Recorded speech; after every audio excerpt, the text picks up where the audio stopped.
大家好，家里有黄豆，不要总是打豆浆喝了。今天给大家分享一个黄豆的神仙吃法，这个做法你绝对没有吃过，保证让你吃一次就会喜欢上它。做法简单，美味又营养。下面我们跟着视频看一下是怎么做的吧。首先我们准备3斤的黄豆，提前1个晚上给它泡发，泡至像这样胖嘟嘟的，个个都是吸饱了水分，像这样就可以了。然后我们准备一个大点的托盘，把我们泡好的黄豆给它倒进来，再用手给它均匀的摊开铺平。在这里大家注意，黄豆我们千万不要给它用水煮，用水煮的话，那样黄豆里面的营养都被流失了。我们给它放到锅里面蒸一蒸，这样可以最大程度的保留黄豆的营养不被流失。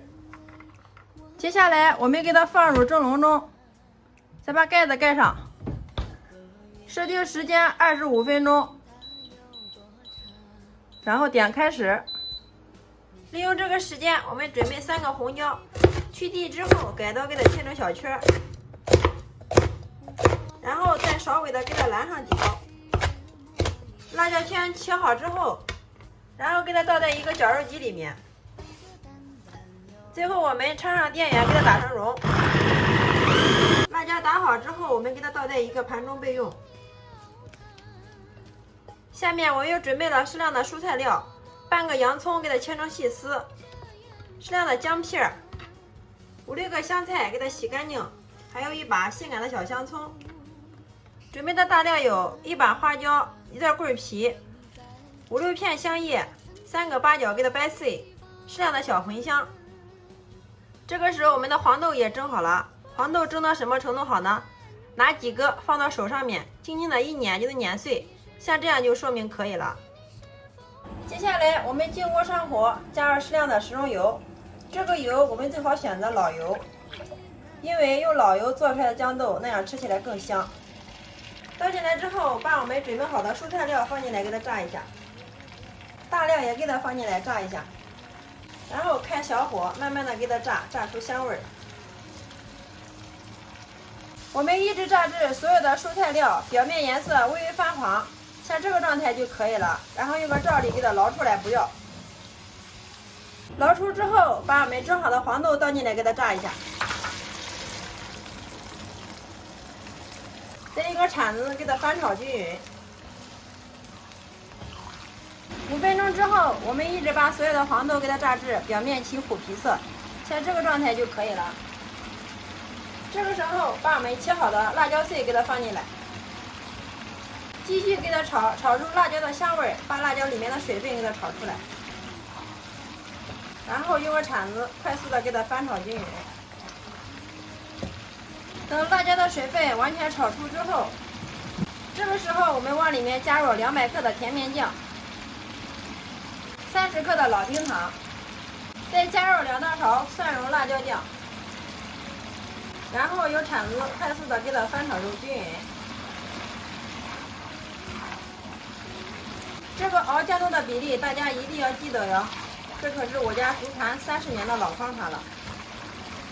熬出来的豇豆酱香浓郁，黄豆软烂入味，超级的好吃。翻炒均匀之后，我们继续给它熬，一直把它熬至油是油，酱是酱，油水分层。熬的过程中，我们要用铲子不停的给它翻拌，防止它粘锅糊底，这样也可以使它受热均匀。大约熬了5分钟之后，我们给它调一下味儿，根据个人口味加入适量的食用盐、适量的鸡精、适量的味精，再来适量的花椒面，少许的南德。调料加好之后，再次用铲子快速的给它翻炒均匀，继续给它开中小火，慢慢的给它熬。我们一直给它熬至油是油，酱是酱，油水分层。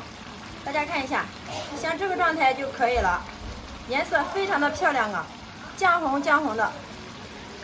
这个时候往里面加入适量的白芝麻，加入30个82年的高度白酒，这样可以延长它的保存期。继续用铲子给它快速的翻炒均匀。哇，真的是太香了！哇，这个时候是满屋飘香啊，把邻居家的小孩都馋哭了。我们又给它熬了5分钟，大家看一下，这时候的颜色比之前的颜色还要漂亮。最后，我们再往里面加入适量的排骨粉，这个就是我们做酱豆最好吃的关键调料，还能吃出肉香味儿。再次用铲子快速的给它翻拌均匀。再次翻拌均匀之后，我们的酱豆就熬好了，看一下，非常的漂亮啊。然后给它关火。我们用这种方法熬出来的酱豆，就是放上1年都不坏哟，特别的香，非常的好吃又下饭。酱豆做好之后，我们给它倒在一个大点的盆中，看一下这个颜色真的是太漂亮了。然后上面再撒少许的葱花，点缀一下，像这样一盆非常好吃又营养的酱豆就制作完成了。我们用这种方法做出来的酱豆，黄豆软烂入味，酱香浓郁。看一下有没有馋到屏幕前的你呢？做法也是非常的简单，不需要发酵，不需要等，做好就能吃，做一次就能吃半年。每次酱豆这样做，出国孩子们都能多吃2碗米饭，真的是太香太好吃了哦。无论是下酒还是下饭，招待客人都是非常的不错哟。每次家里面来客人了，来上一份这样的酱豆，真的是超有面子哦。客人吃了还要打包带走。我们也可以一次性多做一点，稍微冷一下之后放到一个密封罐子里面，放到冰箱冷藏保存，什么时候吃什么时候拿出来热一下，真的是特别的方便又省时。尤其是我们早晚不想炒菜的时候，来上一碗这样的酱豆，真的是超级的开胃又解馋哟。自从学会了黄豆这样做，我家的黄豆再也不打豆浆喝了，10顿有9顿都是这种做法，真的是太香太好吃了。好啦，今天的美食就分享到这里啦。喜欢我的视频，记得关注、点赞、留言、转发哟。非常感谢你的观看与支持，我们下个视频再见。